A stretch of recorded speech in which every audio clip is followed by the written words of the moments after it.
So here's Blackstone CEO Stephen Schwarzman confirmed Friday he will support Donald Trump in his White House rematch with President Biden. Schwarzman, one of the biggest political donors on Wall Street, was seriously considering backing Trump as anti-Semitism spread around the country, especially on college campuses. The Blackstone boss said Friday that concerns about economic, immigration, foreign policies under Biden, along with the dramatic rise of anti-Semitism in the country, drove his decision to endorse Trump, according to a statement issued to Axios. Long viewed as a Trump ally, Schwarzman had said in 2022 he would not back the former president, saying it was time for the Republican Party to turn to a new generation of leaders. So he did not want Trump, and then he goes Trump. How big of a deal is this? I think it's a recognition of what a lot of business leaders are seeing. I mean, look at what he cited. He talked about anti-Semitism, and he's right. But economic, immigration, foreign policy. Like, what does it actually end up coming back to? I'm poorer, my border's wide open, my community's completely changed, and the world's on fire. Maybe we should hand it back to the guy who didn't bring those things. Yeah. And I think that's smart money, and I think you're going to see a lot more of these guys willing to do it. I think we'll probably talk about the trial that's going on right now, too. Smart people see exactly what's going on. They see the boogeyman that's been created, and they realize it's a sham. And so they want to go with results and outcome, and that's what Trump has been. Yeah, and by the way, it's not just him. You know, you got David Sachs, who is a very trusted advisor to Elon Musk and a great mind. You got Chamath, which I think Chamath's position is a lot of credibility, because there was the thing that came out about Chamath 9 months ago when he said, you know, if you asked me 4 years ago what I would have given Trump, I would have given a D- or something like that, D+. Yeah. He says, now after being able to see what Biden's done and what Trump's done, I give Trump a B+. Yeah. And I have to say it. I hate to say it, but he was great at what he did. So Chamath, who was a former Golden State Warriors owners, Mark Andreessen, and others are coming out supporting this. By the way, last month in April, I believe Trump raised $50 million, Biden raised $25 million. Yes. In April. And he needed Clinton and Obama to help with that, but Trump did it all by himself. Yeah, and not only all by himself by only working 1 day a week. Wednesday. And his 1 day is worth more than a month of Biden. Yep. Think about that competition right there. Tom, your thoughts on this? Schwarzman. Well, that comparison of the work week there is an incredibly low bar, but I think what you're seeing here is remember, it was 2022 when Schwarzman said it, and now we're 2 years later. So what do we have 2 years later? You go down the list. The report card is terrible. The cumulative effect of inflation, you know, and we've said it before. Oh, inflation is down. Well, that doesn't mean the prices have gone down. That just means it's like I use the example of a fictitious cousin. Hey, I'm 350 pounds, but I'm no longer gaining weight. Yeah, but what are you going to do about the fact you're 350 pounds? And that's a 20% increase in prices over those 2 years, over the cumulative impact of inflation. And what people are looking at is they're objectively looking at, this is not an inconsequential presidential elections.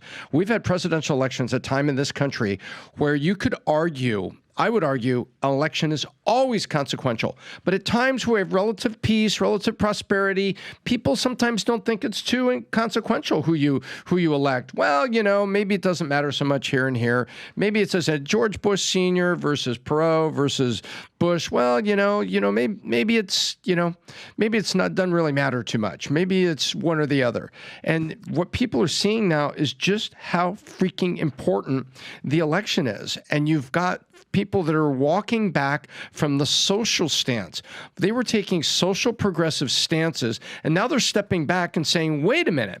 Social progressive stances don't matter, as Pete just said. If the world's on fire, foreign policy, we're being overrun with people that we have no homes for, no jobs for, with unbridled immigration. We are the country of immigration, but we come here in an orderly fashion. Give us your tired, your poor, your huddled masses yearning to breathe free, etched on the Statue of Liberty. Come here, but come orderly so that we can assimilate you and you can find a job, you can find a future, and come legally. And then the economy. And what you have is the people in power, Pat, are coming out and saying, wait a minute.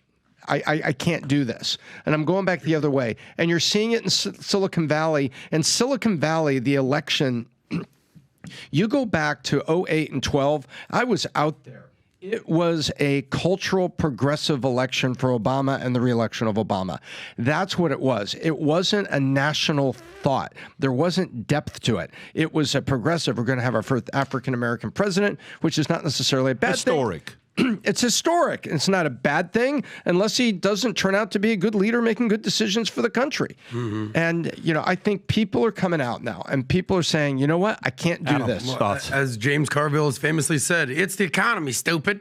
So, you see all these billionaires that are backing Trump now. Why do billionaires all of a sudden say, all right, maybe Trump's the guy? Is because billionaires understand money. The number one issue, despite what you hear about abortion and culture wars and even immigration or Gaza, God forbid, is the economy. It's the economy, stupid. And what investors know is the following. You don't throw good money after bad money. The whole dumb money movie. The reality is once you've made a bad bet, you say, all right, it's called the sunken cost fallacy. Good. I lost 50 grand. I lost 100 grand. My bet is going sideways. I'm out. I'm not putting another 100 grand down here. Now, we're not talking 100 grand here. We're not talking millions here. We're talking billions of dollars at stake for these billionaires. And it's not just Steven Schwarzman and BlackRock. We've seen the evolution. So whether you're betting in Vegas, whether you're a billionaire, whether it's in politics, at some point you'd be like, yeah, I'm good on this guy. Because they've had 4 years of Biden. Here's a quick list. Jamie Dimon has come out basically and said, yeah, Trump's done pretty good. Jamie Dimon? Is there a bigger name in finance than Jamie Dimon? Steve Wynn, who owns all the casinos. Woody Johnson of the Johnson & Johnson family, I believe he owns the New York Jets. Joe Ricketts, who owns Ameritrade.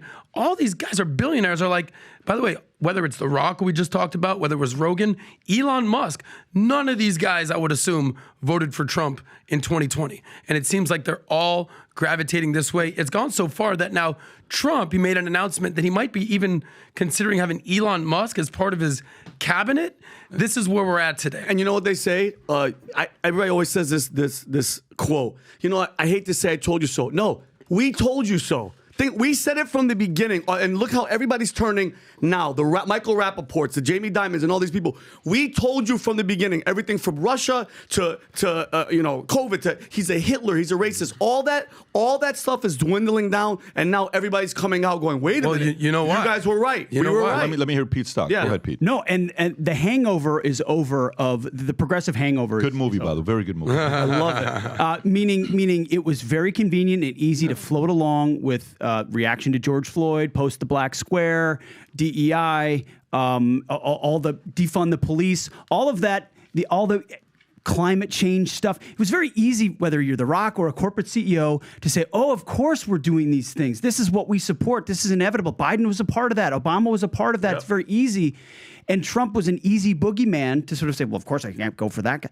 And then the hangover wears off. It's like, well, no, we actually do need cops. And, the Border Patrol actually is like the good guys. And maybe young boys shouldn't be pressured into becoming young girls. Like that. Yeah. If you want to be openly gay or whatever, that's always been fine. Right. But don't trans my kid. So all this stuff went to its logical, crazy extent, and it liberates these people at that platform. Notice The Rock isn't saying I'm for Trump. They can conveniently, and I'm not dissing him on this, conveniently just say I'm out. Right. I'm out. I'm not taking a stance. Even Cardi B is like, Biden no longer has my vote.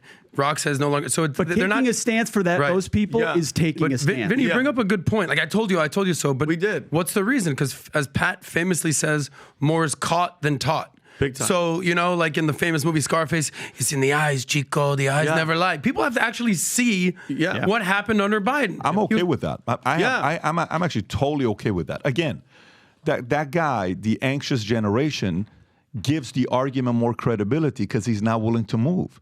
I'm okay with that. People who were not for it, like Schwarzman 2 years ago saying I'm not, now I am, that gives it credibility. Yeah. That's the beautiful part about what's going on right now. Vol Conference is a conference we do once a year. This is our 5th official Vol Conference. The first one we did was in Dallas.